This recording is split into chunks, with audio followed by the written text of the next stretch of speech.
उस रात हवा में कुछ अलग था। गांव के ऊपर चांद पूरा और गोल चमक रहा था, लेकिन उसकी रोशनी सुकून नहीं दे रही थी। वो किसी चेतावनी की तरह लग रही थी। राघव खिड़की के पास खड़ा था।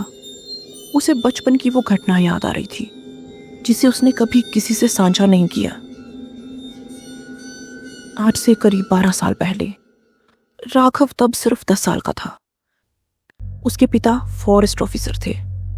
एक दिन वो उसे साथ लेकर जंगल के अंदर चले गए। जंगल के अंदर बहुत गहराई में उन्हें एक पुरानी टूटी हुई हवेली मिली। गांव में लोग कहते थे वो जगह शापित है, लेकिन उसके पिता हंस दिए।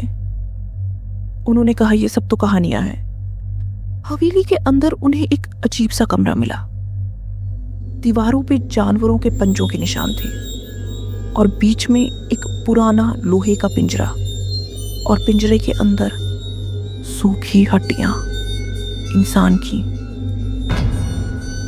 तभी पीछे से भारी सांसों की आवाज आई। उसके पिता ने मुड़ के देखा। अंधेरे में तो चमकती लाल आंखें। ये एक विशाल भेड़िया था, लेकिन वो साधारण भेड़िया नहीं था। वो खड़ा था 2 पैरों पर। उसने हमला किया। राघव के पिता ने उसे बचाने की कोशिश की। राघव को अपने सामने सिर्फ खून और अंधेरा दिखाई दिया और चीखें सुनाई दे रही थी। फिर वो बेहोश हो गया। जब उसकी आंखें खुली, वो अकेला था और उसके पिता की लाश उसके सामने पड़ी हुई थी, फटी हुई। और उसके अपने कंधे पर एक गहरा दांत का निशान था। गांव वालों ने कहा, जंगली जानवर ने हमला किया होगा। लेकिन उस दिन से हर पूर्णिमा की रात राघव को बुखार चढ़ जाता। उसे अजीब से सपने आते, जैसे वो जंगल में दौड़ रहा है, खून की गंध सूंघ रहा है, और ये सब करते हुए उसे अच्छा लग रहा है। आज वो 22 साल का है। पिछले 2 साल से हर पूर्णिमा पर गांव में किसी ना किसी की मौत हो रही थी, और हर बार उसे उस रात का कुछ याद नहीं रहता था। सिर्फ हाथों पे खरोच और कपड़ों पर सूखा हुआ खून। एक रात उसने सच्चाई जानने का फैसला किया। उसने अपने कमरे में कैमरा लगाया और अपने दोस्त अर्जुन को कहा कि उसे कुर्सी से बांध दे और वहां से चला जाए। अर्जुन ने बिना कोई सवाल पूछे उसका कहना मान लिया। उसके जाने के बाद वो इंतजार करने लगा। जैसे ही चांद आसमान में पूरा उभरा, उसका शरीर कांपने लगा, हड्डियां मुड़ने लगी, त्वचा के नीचे कुछ फड़फड़ाने लगा। वो दर्द से चीखा। उसके नाखून बढ़ने लगे, दांत बाहर निकल आए, आंखें लाल हो गई और रस्सियां टूट गई। कैमरा गिर गया। बस आवाजें रिकॉर्ड होती रही, भारी सांसें और दरवाजा टूटने की आवाज।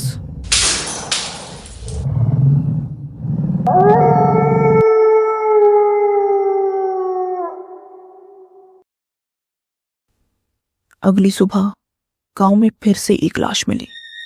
इस बार ये राघव की मंगेतर मीरा थी।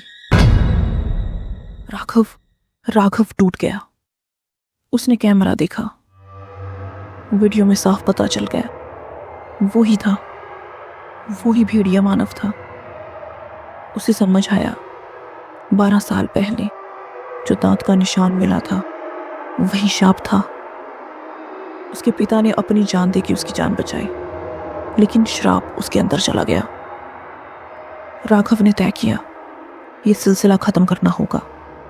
गांव के एक बुजुर्ग ने उसे बताया, जिसे ये शाप लगता है वो तभी मुक्त होता है जब कोई उसे चांदी की गोली से मार दे, या वो खुद पूर्णिमा की रात आत्म बलिदान दे।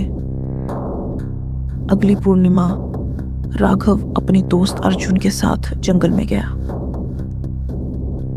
वो दोनों उस पुरानी हवेली में गए। उसने फिर से अर्जुन को उसे बांधने के लिए कहा, इस बार लोहे की जंजीरों से। उसने अपने दोस्त से कहा, अगर मैं बदल जाऊं तो मुझे गोली मार देना। रात गहराती गई।